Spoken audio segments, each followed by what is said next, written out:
Welcome to எடு sprint academy. So இன்னைக்கு பாலிட்டியில 5 minutes tricks தான் பார்க்க போறோம். ஸோ வாங்க என்னன்னு பார்க்கலாம். ஸோ ஃபண்டமெண்டல் டியூட்டிஸ் அப்படிங்கிறது பார்ட் 4A கான்ஸ்டிடியூஷன்ல வச்சிருக்காங்க. ஸோ இது என்ன, இதை எப்படி ஞாபகம் வச்சுக்கலாம் அப்படின்னு தான் இன்னைக்கு பார்க்க போறோம். ஸோ ஃபண்டமெண்டல் டியூட்டிஸ் அப்படின்னா என்ன, நம்ம இந்தியாவோட சிட்டிசன்ஸ், நம்மளோட டியூட்டி என்ன அப்படின்னு கான்ஸ்டிடியூஷன் சொல்லுது. ஸோ அதை பத்தி தான் இதுல பேசியிருப்பாங்க. ஸோ என்னன்னு பார்க்கலாம். ஸோ இதை பேசிக்கா பார்ட் 4A மென்ஷன் பண்ணிருக்காங்க. ஆர்டிகல் 51A இது கீழே தான் ஃபண்டமெண்டல் டியூட்டிஸ் வச்சிருக்காங்க. So 51A to 51A subclass A to 51A subclass K வரைக்கும் இது ஃபண்டமெண்டல் டியூட்டிஸ் மென்ஷன் பண்ணிருப்பாங்க. ஸோ என்னென்ன அப்படின்னு பார்க்கலாம். ஸோ 51A சப்க்ளாஸ் A என்னன்னா, to abide by the Indian constitution and respect its ideals and institutions, the national flag, the national anthem. அதாவது நம்ம Indian citizen கான்ஸ்டிடியூஷனை மதிக்கணும், கான்ஸ்டிடியூஷன் அதாவது நேஷனல் பிளாக், நேஷனல் ஆந்தம் இதெல்லாம் நம்ம மதிக்கணும் அப்படின்னு சொல்றதுதான் 51A சப்க்ளாஸ் A. சோ இதை எப்படி ஞாபகம் வச்சுக்கலாம் அப்படின்னா, subclass Eva, so A for abide, நம்ம இதெல்லாத்தையும் ஃபாலோ பண்ணணும் அப்படிங்கறதா. So A for abide. Next B என்ன சொல்லுது அப்படின்னா, 51A சப்க்ளாஸ் B என்ன சொல்லுதுன்னா, to cherish and follow the noble ideals that inspire the national struggle for freedom. அதாவது நம்ம சுதந்திர போராட்ட தியாகிகளுடைய கோல்ஸ் இதெல்லாம் நம்ம செரிஷ் பண்ணணும் அப்படின்னு சொல்றாங்க. சோ இது B-ல சொல்லிருக்காங்களா. சோ B ஃபார் பகத்சிங் அப்படின்னு வச்சுப்போம். பகத்சிங் யாரு, ஒரு சுதந்திர போராட்ட தியாகி இல்லையா. So B for Bhagat Singh. Bhagat Singh சொன்ன இதெல்லாம் நம்ம ஞாபகம் வச்சுக்கணும் அப்படின்னு சொல்லி ஞாபகம் வச்சுக்கலாம்.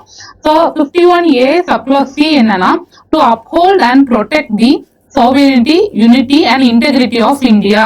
சோ நம்ம 3 இதை ப்ரொடெக்ட் பண்ணணும் அப்படின்னு சொல்றாங்க. என்னென்னா sovereignty, unity, integrity. சோ 3 இது ப்ரிசர்வ் பண்ணோம், ஐ மீன் ப்ரொடெக்ட் பண்ணோம். So C for 3. Cனா நம்பர் 3 இல்லையா. சோ இதுதான் 51A சப்க்ளாஸ் C-ல சொல்லியிருக்காங்க. சோ நெக்ஸ்ட் இது சப்க்ளாஸ் D-ல என்னன்னா, to defend the country and render national services when called upon to do so. அதாவது நம்ம கண்ட்ரியை நம்ம தான் பாதுகாக்கணும். எப்பெல்லாம் நம்மளுக்கு சர்வீஸ் நம்மளோட சர்வீஸ் நாட்டுக்கு தேவைப்படுதோ அப்ப நம்ம அதை கொடுக்கணும் அப்படின்னு சொல்றது. இது நம்ம டியூட்டி அப்படின்னு சப்க்ளாஸ் D-ல சொல்லியிருக்காங்க. சோ D ஃபார் டிஃபெண்ட் அப்படின்னு ஞாபகம் வச்சுக்கலாம். So subclass D for defend. Next to promote harmony and the spirit of common brotherhood amongst all people of India, transcending religious, linguistic and regional or sectional diversities, and to renounce practices derogatory to the dignity of women. அதாவது என்ன சொல்றாங்க அப்படின்னா, நம்ம brotherhood, எந்த வேறுபாடும் இல்லாம, எந்த diversity நமக்குள்ள மத வேறுபாடுகள் இதெல்லாம் இல்லாம நம்ம ஈக்குவாலிட்டியை ஸ்ப்ரெட் பண்ணணும் அப்படின்னு சொல்றாங்க. இதுதான் 51A சப்க்ளாஸ் E. சோ இதுதான் E for equality. Subclass E for equality அப்படின்னு ஞாபகம் வச்சுப்போம். சோ F-ல என்ன சொல்றாங்க அப்படின்னா, value and preserve the rich heritage of the country's composite culture. So நம்ம கண்ட்ரியோட கல்ச்சரையும் ஹெரிட்டேஜையும் நம்ம போற்றி பாதுகாக்கணும் அப்படின்னு சொல்றாங்க. சோ ஹெரிட்டேஜ் அப்படின்னா என்ன, ஃபோர்ட்ஸ் அண்ட் பில்டிங்ஸ் இதெல்லாமா. சோ சப்க்ளாஸ் F அது. So alphabet F for forts ஞாபகம் வச்சுப்போம். நெக்ஸ்ட் சப்க்ளாஸ் G-ல என்ன சொல்றாங்க அப்படின்னா, to protect and improve the natural environment including forest, lakes, rivers and wild life and to have compassion for living creatures. So நம்மளோட environment, நம்மளோட forest, lakes, rivers, நதி, அப்புறம் வைல்ட் லைஃப் இதெல்லாம் நம்ம ப்ரொடெக்ட் பண்ணணும் அப்படின்னு சொல்றதுதான் 51A சப்க்ளாஸ் G. ஸோ இதை எப்படி ஞாபகம் வச்சுக்கலாம் அப்படின்னா, G alphabet G for greenery, என்விரான்மெண்ட்னு சொல்லியிருக்காங்கல்ல. ஸோ ஃபாரஸ்ட் இதெல்லாம் கிரீனரின்னு ஞாபகம் வச்சுப்போம்.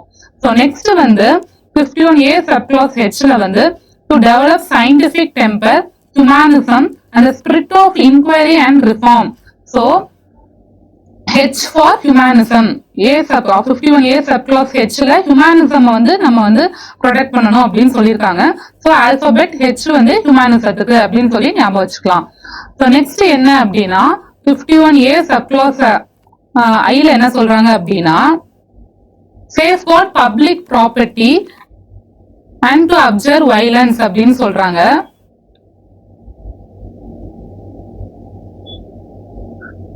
Safeguard public property and to observe violence அப்படின்னு சொல்றாங்க. நம்ம வந்து நம்மளோட பப்ளிக் பொது சொத்தை வந்து பாதுகாக்கணும், எந்த வயலன்ஸ்லயும் ஈடுபடக்கூடாது அப்படின்னு சொல்லி 51A சப்க்ளாஸ் ஐ அதுல வந்து சொல்லியிருக்காங்க.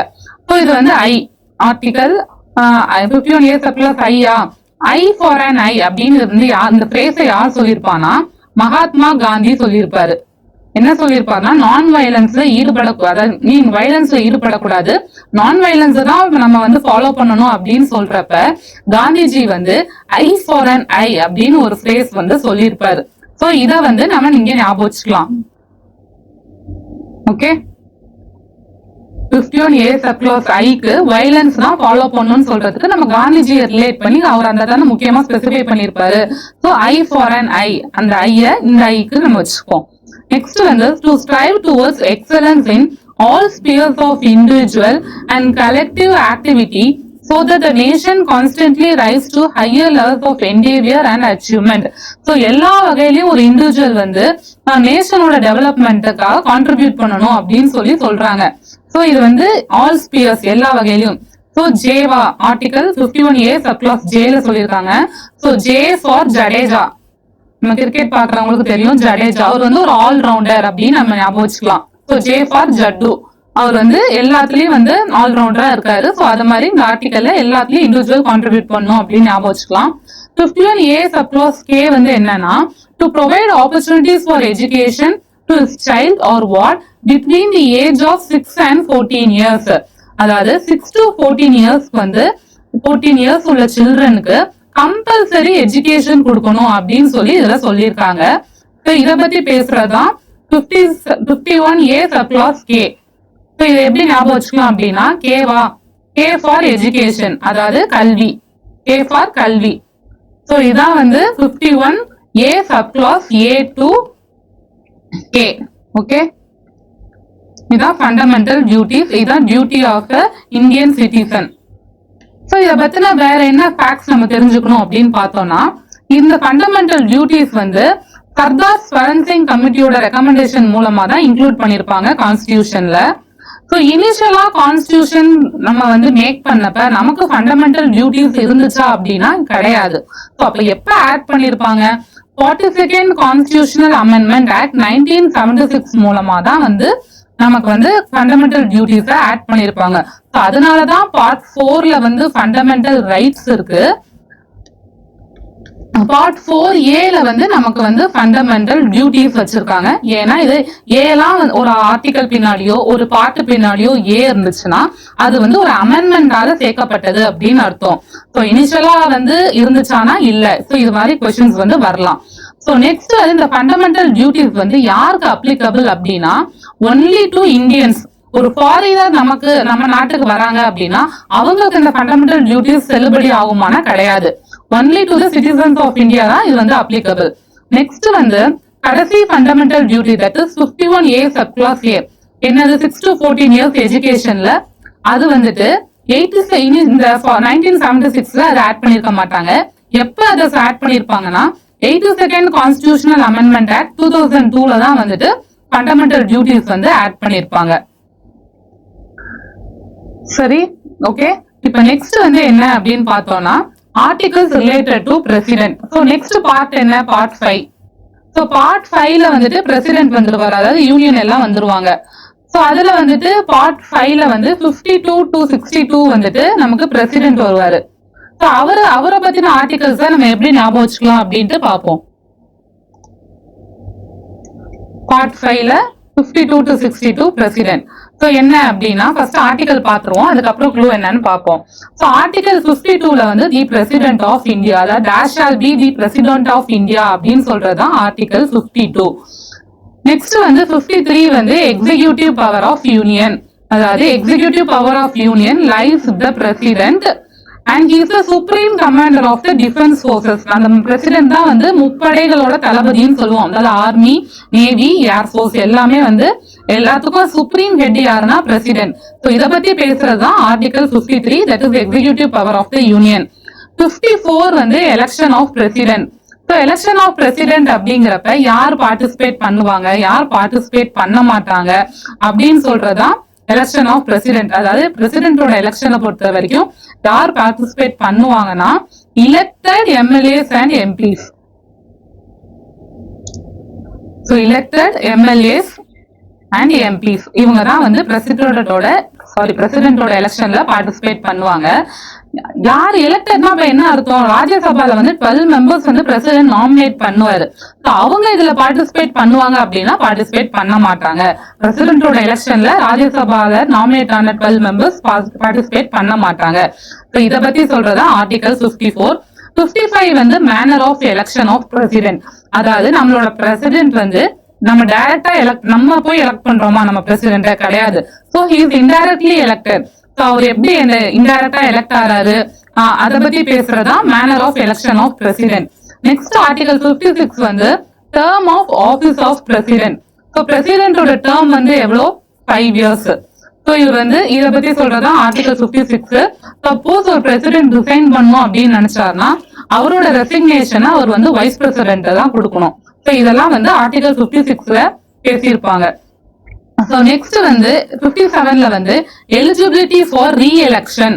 சோ எப்ப வந்துட்டு ரீஎலெக்ஷனுக்கு பிரசிடென்ட் எலிஜிபிளா அப்படின்னு கேட்டா நம்ம இந்தியால பிரசிடென்ட் வந்து எத்தனை டைம்ஸ் வேணா திரும்ப எலெக்ஷனுக்கு நிக்கலாம். ஆனா யூஎஸ்ஏல அப்படி கிடையாது. சோ மேக்சிமமா 2 times தான் அவங்க நிக்கலாம், அதுக்கு மேல அவங்க நிக்க கூடாது. சோ இத பத்தி பேசுறதா ஆர்டிகல் 57. ஆர்டிகல் 58 என்ன அப்படின்னு பார்த்தோம்னா qualifications of election as a president. So ஒரு பிரசிடென்டா நம்ம நாட்டுல நிக்கணும்னா அவருக்கு என்ன குவாலிபிகேஷன் இருக்கணும் அப்படின்னு சொல்றதா ஆர்டிகல் 58. என்னன்னு பார்த்தோம்னா அவருக்கு வந்து இந்தியன் சிட்டிசனா இருக்கணும். he must be a citizen of India. தென் அவருக்கு 35 years இருக்கணும். சோ இந்த மாதிரி வந்து இவரோட குவாலிபிகேஷனை பத்தி பேசுறதா வந்துட்டு ஆர்டிகல் 58. நெக்ஸ்ட் வந்து ஆர்டிகல் 59 வந்து condition of president office. So நீங்க பிரசிடென்டா எலெக்ட் ஆயிட்டீங்க. சோ உங்களுக்கு என்ன கண்டிஷன்? நீங்க ஆபீஸ்க்கு போகணும், ஆபீஸ்ல ஜாயின் ஆகணும் அப்படின்னா சப்போஸ் வந்துட்டு எந்த பார்லிமெண்ட்ல எந்த ஹவுஸ்லயாவது மெம்பரா இருந்தாங்கன்னா அந்த சீட்டை வந்து அவர் ரிசைன் பண்ணணும். அதுக்கப்புறம் தான் அவர் வந்து பிரசிடென்டா பதவி ஏற்கணும். சோ இத பத்தி சொல்றதா article 59. he must not be a member of parliament. so he should vacate his seat before his joining. இதான் ஆர்டிகல் 59. ஆர்டிகல் 60 என்னன்னா oath or affirmation by the president. So பிரசிடென்ட்க்கு யார் ஓத் எடுப்பா அப்படின்னு பார்த்தோம்னா சீஃப் ஜஸ்டிஸ். நம்மளோட சிஜிஐ தான் பிரசிடென்ட்டுக்கு ஓத் எடுப்பாரு. சப்போஸ் சிஜிஐ இல்ல, அதாவது சீஃப் ஜஸ்டிஸ் இல்லனா சீனியர் மோஸ்ட் ஜட்ஜ் யார் இருக்காங்களோ அவங்க தான் பிரசிடென்ட்டுக்கு ஓத் எடுப்பாங்க. நெக்ஸ்ட் வந்து ஆர்டிகல் 61 வந்து procedure for impeachment of president. So ஒரு பிரசிடென்ட்டை நான் இம்பீச் பண்ணணும்னு நினைக்கிறேன், அதாவது அவரை வந்து தகுதி நீக்கம் பண்ணணும்னு நினைக்கிறேன் அப்படின்னா அது எப்படி பண்ணணும் அப்படின்னு சொல்றதா வந்து ஆர்டிகல் 61. அதாவது ரெசல்யூஷன் பாஸ் பண்ணணும். 14 daysக்கு முன்னாடி வந்து ரெசல்யூஷன் பாஸ் பண்ணணும். எய்தர் ராஜ்யசபா ஆர் லோக்சபால ரெசல்யூஷன் பாஸ் பண்ணி அது வந்து ஸ்பெஷல் மெஜாரிட்டியில பாஸ் ஆயிடுச்சுன்னா he will be impeached. இத சொல்றது ஆர்டிகல் 61. ஆர்டிகல் 62 என்னன்னு பார்த்தோம்னா time of holding election to fill vacancy in the office of president. Suppose பிரசிடென்டோட சீட் வந்து வேக்கண்ட் ஆயிடுச்சு. எப்ப வேக்கண்ட் ஆகும்? அவர் இம்பீச் பண்ணாலோ இல்ல அவர் ரிசைன் ஆனாலோ இல்ல அவர் ஏதாவது சம்திங் டெத் ஆனாலோ இதெல்லாம் நடந்துச்சுன்னா பிரசிடென்டோட சீட் வந்து வேக்கண்ட் ஆயிடும். அப்ப நம்ம என்ன பண்ணணும்? திரும்ப ரீஎலெக்ஷன் வைக்கணும். அந்த ரீஎலெக்ஷன் வந்து ஒரு டைம் பீரியடுக்குள்ள நடத்தணும்னு இருக்கும். அது என்ன அப்படின்னு பார்த்தோம்னா 6 months. 6 monthsக்குள்ள நெக்ஸ்ட் பிரசிடென்ட் வந்திருக்கணும். சோ இத பத்தி சொல்றதா ஆர்டிகல் 62. இதான் பிரசிடென்டோட ஆர்டிகல்ஸ் ஃப்ரம் 52 to 62. இது எப்படி ஞாபகம் வச்சுக்கலாம் அப்படின்னு பார்த்தோம்னா க்ளூ வந்து என்னன்னா பிரேம் ட்ரெக் கம்மிங் டீ. இந்த பிரேம்னு ஒருத்தரை ட்ரெக்கிங் போலாம் வா அப்படின்னு சொல்ற மாதிரி ஞாபகம் வச்சுக்கோங்க. இந்த ஒவ்வொரு இதான் வந்து அந்த பிரேஸோட மீனிங் அப்படின்ற மாதிரி ஞாபகம் வச்சுட்டு இந்த ஆர்டிக்கலை இதை வச்சு ஞாபகம் வச்சுக்கோம். So PR for president. பிரேம்ல இருக்க பிஆர் அப்படிங்கிறது பிரசிடென்ட். சோ 52 என்ன? President of India. ஃபர்ஸ்ட் பிரேம்ல 2 இ இருக்கு. ஃபர்ஸ்ட் இ வந்து எக்ஸிகியூட்டிவ் பவர் ஆஃப் யூனியன், அதை பத்தி சொல்றதா ஃபர்ஸ்ட் இ. செகண்ட் இ வந்து எலெக்ஷன் ஆஃப் பிரசிடென்ட். நெக்ஸ்ட் வந்து எம் வந்துட்டு manner of election of president. So frame முடிஞ்சிருச்சு. பிரேம் அடுத்து என்ன பண்றோம்? ட்ரெக்கிங்க்கு கூப்பிடுறோம். சோ ட்ரெக்கிங்னா ஃபர்ஸ்ட் டீங்கிறது term of office of president. Next வந்து ஆர்இ டேர்ம்ல வந்து ட்ரெக்கிங்க்கு வந்து RE இருக்குல்ல, RE-னா re-election. So re-election, eligibility for re-election, Article 57. Next வந்து Q, ட்ரெக்கிங்ல Q வந்து இருக்குல்ல, qualification of election as president, இதான் வந்து Q. நெக்ஸ்ட் வந்து கம்யூனிட்டி வான்னு சொல்றோம்ல, அந்த C வந்து எதுக்குன்னா condition of president office. Next வந்து ஆர்டிகல் 60 வந்து oath and affirmation by president, கம்ல ஓ. நெக்ஸ்ட் வந்து ME அப்படிங்கிறது வந்துட்டு ஐ மீன் OME வந்து ஓத்தர் அஃபர்மேஷனுக்கு வச்சுக்கோங்க.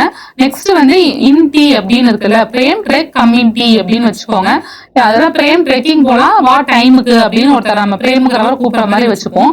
ஸோ IN அப்படின்னா இம்பீச்மெண்ட்டுக்கு, T அப்படிங்கிறது வந்துட்டு time of holding election to fill vacancy in the office of president. So frame track community அப்படியே வரிசையா 52 to 62.